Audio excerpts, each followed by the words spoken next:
Happy Friday, everyone, and welcome to MALN Opinion Plus, a weekly series airing every Friday. This is a space for our opinions where we talk about current events and questions the Latino community is curious about. Today, we are joined by U.S. Marshal John Gibbons for the District of Massachusetts. Gibbons was appointed by President Barack Obama in 2009 and was sworn in as the state's marshal in 2010. Welcome to our show this week, Marshal Gibbons. Thank you. Thank you for inviting me as well. And I'm excited about appearing here today on the show. I am too. I'm excited for our conversation. I was hoping we could jump in and if you could tell us a bit about your professional background and career. Yes, I have served as the United States Marshal for approximately 11 plus years. I'm working on my 12th year as the United States Marshal. As you mentioned, I was appointed by President Barack Obama in December of 2009. Started on January 4th, 2010. I served under his administration, and I've served under the administration of President Donald Trump, and I'm still serving as of this current moment. Prior to my service as the United States Marshal, I served the citizens of the Commonwealth of Massachusetts for over 30 years as a Massachusetts State Police officer. My rank when I retired at the end of December 2009 was Detective Lieutenant. I was a unit commander of the State Police Detective Unit in the Northwestern District Attorney's Office. And I've served as a unit section commander in the Massachusetts Attorney General's office. And I've served in various other capacities as a commander and as a supervisor throughout Western Massachusetts and throughout the state. I've had a great career in law enforcement, and I enjoy working and serving the people of the Commonwealth. Thank you for that. Wow, I didn't actually read about how long you were as police officer within Massachusetts, so you have a lot of experience with this community. Yes, approximately 42, 43 years of experience. And, I also, I grew up in Newark, New Jersey. I just wanted to add that I came here at age 18 to attend American International College in Springfield, Massachusetts. And afterwards, I ended up working for the Hampden County Sheriff's Department as a correctional counselor. And then I went on to Massachusetts State Police in 1979. Okay, gotcha. So just a little bit more context for our viewers. As the state's marshal, what are your different responsibilities and main objectives? Well, my main responsibilities, first of all, I'm the Chief Executive Officer of the United States Marshal Service District of Massachusetts. I have a senior leadership team. I had a senior leadership team of a Chief Deputy United States Marshal, an Assistant Chief Deputy United States Marshal, and an administrative officer, along with several supervisors. And we are responsible, first of all, I'm responsible for the comprehensive management, administration, and technical direction of our office here in Massachusetts.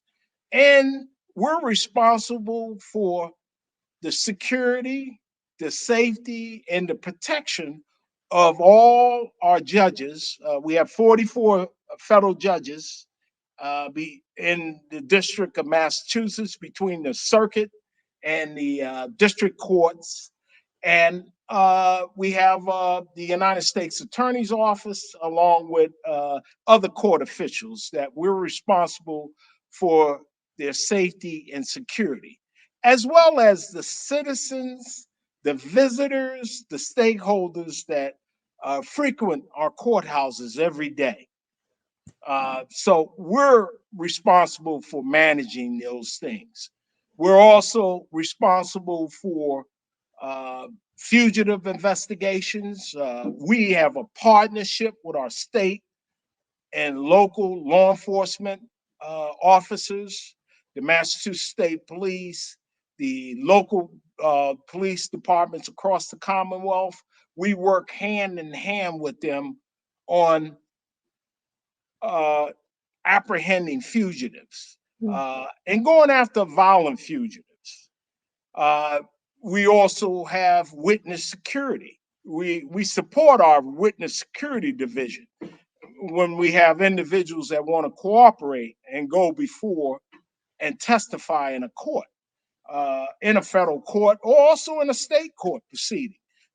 We are there to support and present those individuals in the court of law.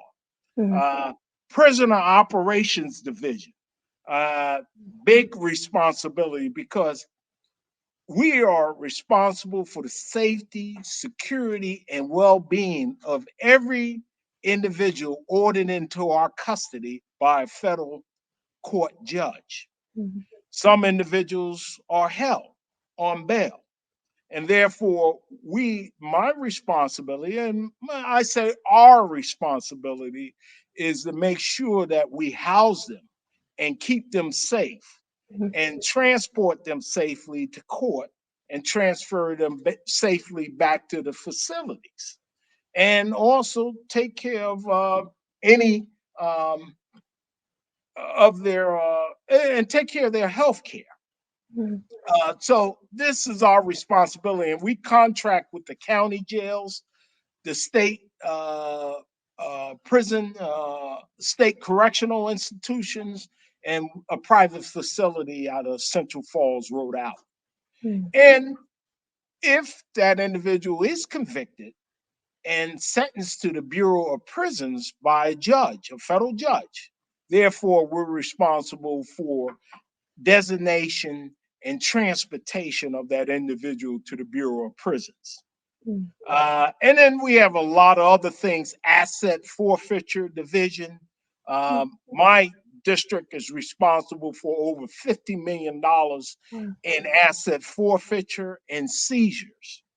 And this is derived from numerous investigations by the FBI, the DEA, ATF, the Marshal Service. We're working hand in hand with the Marshal Service.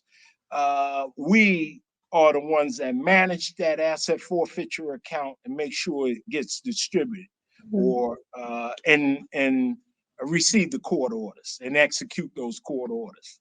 So there's a lot of different things we do. Technical operations division, mhm, which we deal with a lot of. We have to deploy United States Marshal Service assets for emergencies and civil unrest.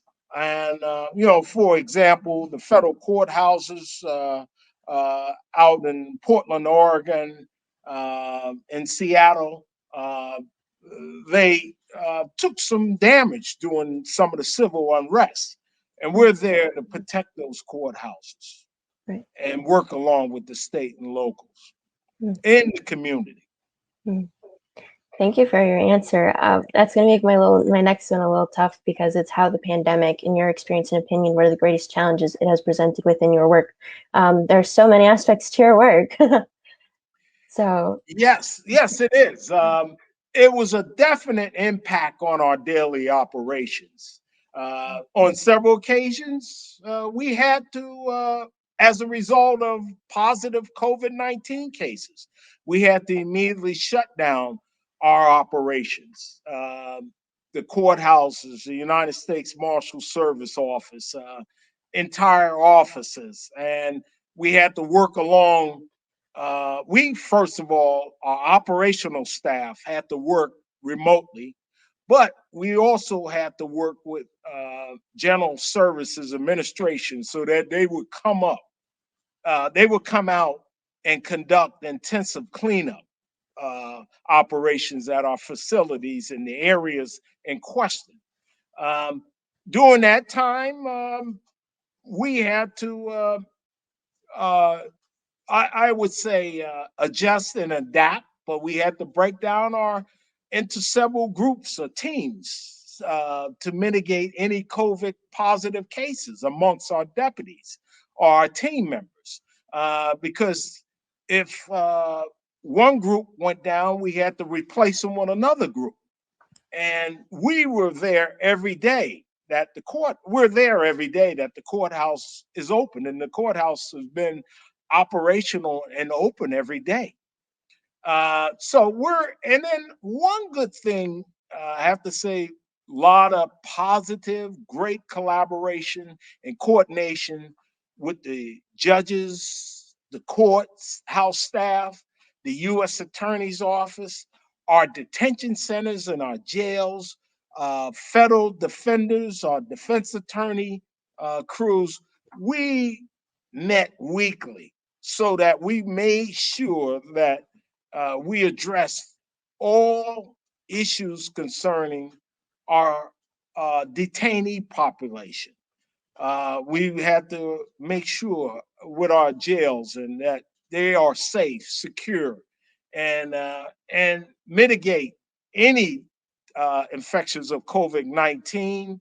And now we're working along with those facilities so that we can make sure everyone who wants to be vaccinated get vaccinated. Mhm. And so a lot of challenges throughout this pandemic. Uh, the Marshal Service, we had to prioritize, and the Department of Justice, gave us some mandates, but we had to prioritize on some of our warrants. If we had individuals who were a danger to the communities or to the public, and they had violent warrants out there, we had to go get them. But we also had to balance that with being safe and secure from catching COVID-19. So those are some of the challenges. Thank you. We're already running out of time. So much great information Oh, here. I'm sorry. No, you're giving such great, thank you. But are there any other updates, information, or resources that you'd like to share with our audience? Well, I would like the audience to go on our website, the United States Marshal Service website. It would take them to our homepage. You could also, off the homepage, check your local district office, which would be Massachusetts. You could find out Massachusetts. You could pull up my photograph and biography, along with a lot of different things that you could pull up about our district to find out what's going on in the district. Individuals who are wanted, and I say do that because we need your help. We got to work with the community, Mhm. law enforcement, policing. We have to work with our communities. We need your help.